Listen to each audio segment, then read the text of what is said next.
इतना सवाल करने का चुल मच रहा है ना, सरकार से पूछिए, मुझसे सवाल नहीं। मैं लोगों को कुछ गीत सुनाती हूँ, आप बहुत उल जुलूल सवाल करते हैं। एकदम गजब आदमी है भाई। पुलिस गिरफ्तार करा हो, हमरा के लेके चला तो हमरा के तौर पे बात करेंगे, मैं बात करूंगी। केंद्रीय गृह राज्य मंत्री की तरह बात करेंगे, मैं माइक छोड़ के चली जाऊंगी। जैसे आपने बताया ना, मैंने ये दिखाया, मैंने वो एहसान किया क्या भाई? आपको बता दूं दोस्तों कि नेहा सिंह राठौड़ को कहां से पूरा नोटिस जारी हुआ, क्या कुछ हुआ। सीआरपीसी की जो धारा उन पर 160 की लगी गई, यूपी में काबा पार्ट 2 के लिए उन्हें नोटिस थमाया गया कि उन्होंने ऐसा गाना क्यों गाया, जिसमें नेहा ने कानपुर, बता दें कि देहात में अतिक्रमण हटाने के दौरान मां बेटी की हुई जलकर मौत के मामले में उत्तर प्रदेश सरकार को जमकर घेरा था दोस्तों। उसमें पूछा गया था कि उनको इंसाफ कब मिलेगा। फिर नोटिस दिया गया। नोटिस में नेहा पर 7 तरह के सवाल किए गए। नेहा पर यह भी आरोप लगाया गया दोस्तों कि उनके गाने की वजह से समाज में घृणा फैली है, नफरत जैसा तनाव फैला है दोस्तों। बाबा के दरबार बार ढहत घर बार बार, माई बेटी के आग में झोंकत यूपी सरकार बा। काबा यूपी में काबा, और बाबा के डीएम तो बड़ी रंगाबाज बा। बाबा के डीएम तो बड़ी रंगाबाज बा। कानपुर देहात में ले आइल राम राज बा। बुलडोजर से रौंदत दीक्षित के घर आज बा। अरे यही बुलडोजरवा पे बाबा के नाज बा। काबा यूपी में काबा, कलेक्टर ठुमके बाज बा। सटकल हो कर्मी जाज बा। अधिकारी भैले बेलगाम मनमानी के रिवाज बा। काबा यूपी में काबा। दरअसल उत्तर प्रदेश सरकार पर गानों के जरिए हमला बोलने वाली ये लोक गायिका नेहा सिंह राठौड़ को हाल ही में यूपी पुलिस ने नोटिस थमाया था दोस्तों। इस वाकये के बाद से नेहा सिंह राठौड़ सुर्खियों में है दोस्तों। उसे जानबूझकर हमला किया जा रहा है बातों पर। नेहा सिंह राठौड़ इस वीडियो में एंकर द्वारा किए गए सवाल पर भड़क गई। क्यों भड़की, ये आपने अभी थोड़ा सा देखा। किसी पार्टी का प्रवक्ता उन्होंने बोल दिया वो ऐसे ही करता है। वही समाचार चैनल जो ये है आज तक द्वारा आयोजित कार्यक्रम में, जिसका नाम साहित्य था, आज तक में शिरकत ली उन्होंने। वहां पहुंची, उसके बाद नेहा सिंह राठौड़ से कई तरह के सवाल किए गए।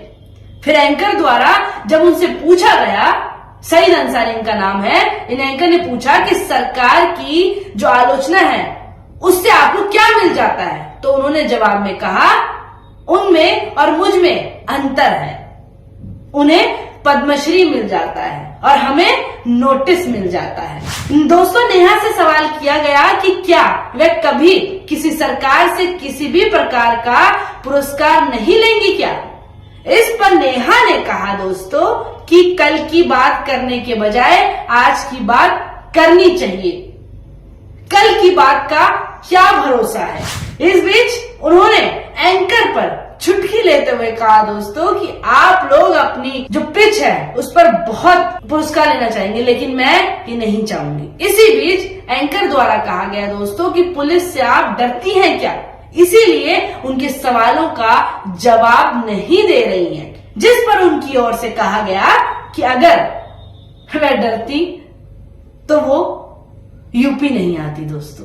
इस दौरान मंच से दूर खड़े यूपी पुलिस के जवान से कहने लगी कि कहां है यूपी पुलिस, हमें गिरफ्तार कर लो, हम तो कहीं भाग नहीं रहे हैं, हमको लेकर चलो। इसलिए दोस्तों एंकर ने कहा कि नेहा सिंह राठौड़ गाली देकर ही पॉपुलर होना चाहती है। इतना सुनते ही वे भड़क उठी। गोदी मीडिया के पत्रकार देखिए किस तरह कर रहे हैं, सवाल कर रहे हैं। वही एंकर कहने लगा कि हमको लगता है कि आप यहाँ पर किसी पार्टी विशेष के प्रवक्ता के तौर पर बैठे हुए हैं। माफ कीजिएगा, ये सवाल नेहा ने किया। वही एंकर ने पूछा दोस्तों कि आपने डीएम को गाली नहीं दिया क्या, ये रंगबाज क्या होता है। नेहा ने तेज आवाज में अपनी बात रखते हुए कहा कि डीएम रंगबाज ही है। गीत के बाद ये जो कानपुर की घटना का जिक्र करने लगी दोस्तों। आपको याद होगा कि भोजपुरी लोकगीत गायिका जो हैं ये नेहा सिंह राठौड़ किस तरह गीत गाती हैं, किस तरह आवाजें उठाते हैं आप ही लोगों की समस्याओं की। और नोटिस मिलने के बाद उनके पति की, हिमांशु की भी नौकरी चली गई। किस तरह आपने देखा, उन पर हमला किया गया, नौकरी छुड़वा कर उनके पति की। आपको बता दें दोस्तों कि हिमांशु एक कोचिंग इंस्टीट्यूट में राइटर का काम करते थे। जब उन्होंने क्विंट को इंटरव्यू दिया तो क्विंट हिंदी से बातचीत में उन्होंने ये कहा कि नेहा, जब उनसे सवाल पूछा गया कि हिमांशु से कहा उनके पति से कि क्या कारण था, तो उन्होंने बोला मैं थोड़ा अनियमित भी था, वहां पर भी जैसे ही नोटिस मुझे यहाँ घर पर जारी हुआ वहां से मुझे बुलाकर रिजाइन मांगा गया। दोस्तों ये साफ दिखता है कि सरकार की साजिश किस तरह 2 मिनट में चुटकियों में शुरू हो जाती है। आपको याद होगा दोस्तों कि नेहा पर किस तरह का नोटिस आया था, पुलिस नोटिस, जिसके बाद उसने एक दिन पहले ही जिस पर वो गीत गाया था उन्होंने, उसके बाद अगले दिन उनके घर पर नोटिस आया था।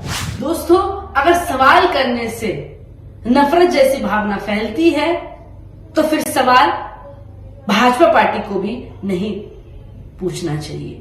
उन्हें यही नहीं पूछना चाहिए कि आप हिंदू धर्म की रक्षा करो या आप जो मेरे खिलाफ बुराइयां हो रही हैं, जो मेरे खिलाफ अपशब्द बोले जा रहे हैं, उस पर सवाल करो। क्योंकि अगर आवाज आपके लिए भी उठेगी तो आप जैसे आम जनता के लिए भी, जैसे आपको अपने आप को समझना चाहिए एक आम नागरिक सबसे पहले, उसी तरह जनता के खिलाफ जो दुर्व्यवहार होगा, जो अन्याय होगा, उसके खिलाफ भी आवाज उठती रहेगी। नेहा सिंह राठौर जैसे लोग आवाज उठाते रहेंगे और सवाल पूछते रहेंगे। बहरहाल दोस्तों इस खबर को लेकर आपकी क्या राय है? जिस तरह नेहा सिंह राठौर ने खुले मंच में इंटरव्यू के दौरान आज तक के जो ये गोदी पत्रकार हैं उनको सीधा जवाब दिया, इसको लेकर आपकी क्या राय है कमेंट सेक्शन में जरूर बताएं और द कंटाप को सब्सक्राइब करना ना भूलें। धन्यवाद।